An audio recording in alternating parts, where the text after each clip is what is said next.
احسن الى جارك تكن مؤمنا.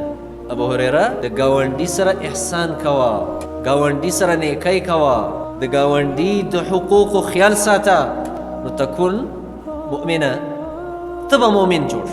لکه بل حدیث کې راغلی نبی کریم صلی الله علیه وسلم دا فرمایل چې تاسو کې یو سړی قسم په الله دی چې مؤمن نشي کېدی، تاسو کې یو سړی مؤمن نشي کېدی، تاسو کې یو سړی مؤمن نشي کېدی. درې ځله وفرمایل، صحابه وفرمایل څوک مؤمن نشي کېدی؟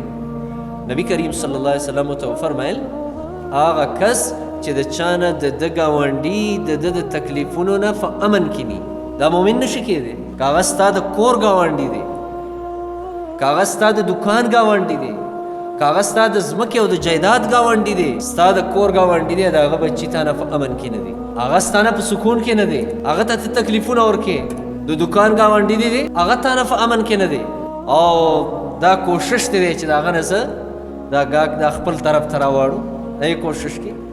او کاغه ستا د فټي ګاونډي دی او د هغه فصل او فټي ته نقصان رسې، نو ته مؤمن نه، ته مؤمن نه. نبی کریم صلی الله علیه وسلم ځکه الله رب العالمین د ناکاره خلکو تذکره چې قرآن کې کړې ده، دا یې فرمایلي چې ویهلک الحرث والنسل والله لا يحب الفساد. بعضې هغه خلک دي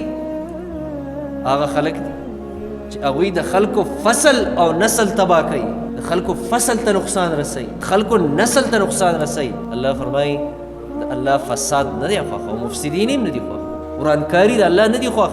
لکه ورته نبي کریم صلی الله علیه وسلم فرمایل ته د خپل ګاونډي سره احسان کوه، نیکي کوه، نو ته به مؤمن جوړ شي.